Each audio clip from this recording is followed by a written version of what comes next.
मुसलमानों ने प्रस्तावित वक्फ संशोधन विधेयक 2024 को सिरे से खारिज करने का प्रस्ताव पारित किया। पटना इमारत शरिया बिहार, ओडिशा और झारखंड द्वारा आयोजित भव्य ऐतिहासिक सम्मेलन में भाग लेने वालों ने निर्णय लिया।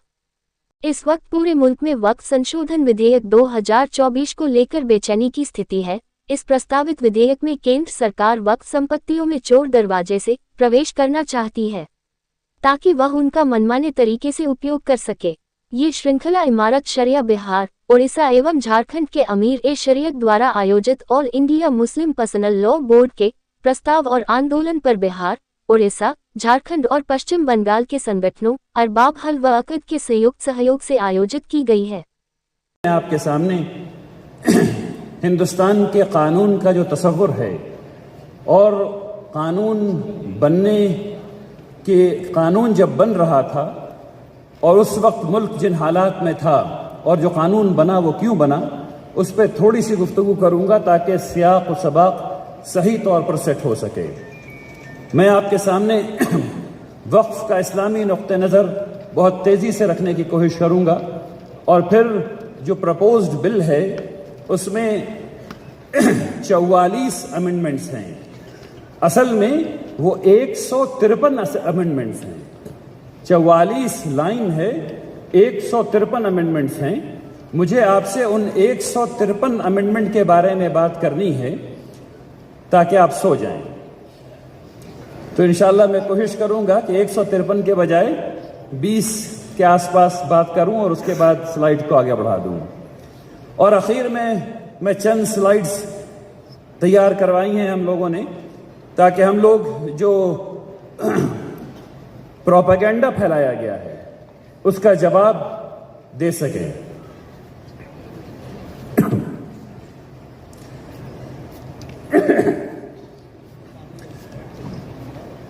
देखिए, हम लोगों को ये समझना चाहिए कि हम लोग एक ऐसे मुल्क में रहते हैं जो दस्तूर से चलता है। 26 जनवरी 1950 से पहले मुख्तलिफ किस्म के दस्तूर से हम लोग चल रहे थे और उससे पहले हम लोगों के पास जो चीज़ थी अंग्रेज़ों के ज़माने में वो इस्तिबदाद था, वो डिक्टेटरशिप थी। हम लोग ये जानते हैं कि सबसे पहला लिखा हुआ दस्तूर मिसाक़ मदीना है जो 622 के आसपास आया है और उसके बाद 1215 में मैग्ना कार्टा आया है इंग्लैंड में। और जिस चीज़ ने पूरी दुनिया में दस्तूर की तारीख बदल दी, वो किताब लिखी गई 1755 में गालिबन। उसका नाम था the social contract. Social contract, और मैं अपनी बातों को बहुत तेजी से आगे बढ़ाने की कोशिश कर रहा हूं। सोशल कॉन्ट्रैक्ट ने दस्तूर की इल्हामी नौइयत को तबाह बर्बाद कर दिया। पहले के तमाम दसातीर इस बात को मानते थे कि खुदा है और अच्छाई का मसदर खुदा है, अखलाकियात का मसदर खुदा है। सोशल कॉन्ट्रैक्ट ने हम लोगों को यह बताया या दुनिया को यह बताया कि असल में इंसान जमा हो करके अगर किसी एक चीज पर राजी हो जाएं तो वही अखलाकियात है, वही अच्छाई है। और उस नुक्ते नजर से जब फ्रांसीसियों ने अपने मुल्क को देखना शुरू किया तो वहां फ्रेंच रेवोल्यूशन आया। इसी किताब को पढ़ करके और कुरान को पढ़ करके और मुख्तलिफ चीजों को पढ़ करके 1780 के आसपास अमेरिका का दस्तूर आया और 1779 में फ्रांस का दस्तूर आया।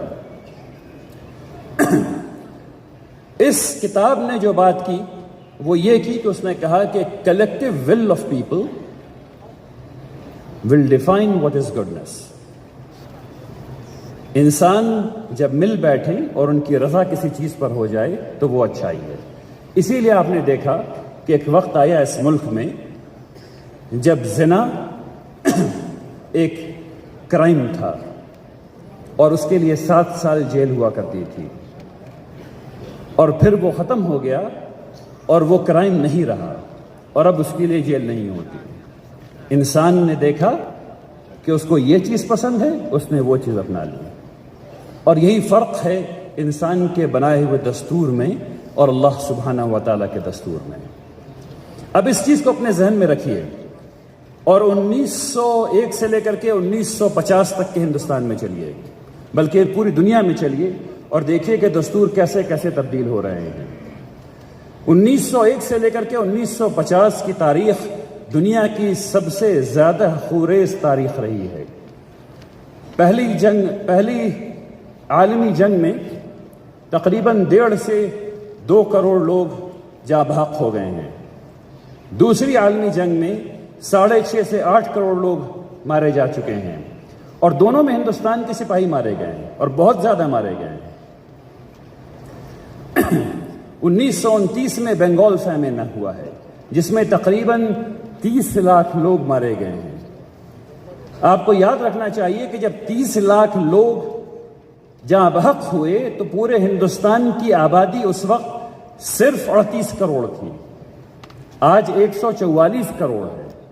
اس وقت صرف 38 کروڑ تھی، اور 38 کروڑ میں 30 لاکھ لوگ کھڑے کھڑے گر کے مر رہے تھے. ایسے وقت میں ہندوستان کے دستور کے بارے میں بات ہو رہی ہے. ہندوستان آزاد ہوا چاہتا ہے، ہندوستان غریب ہے، تعلیم نہیں.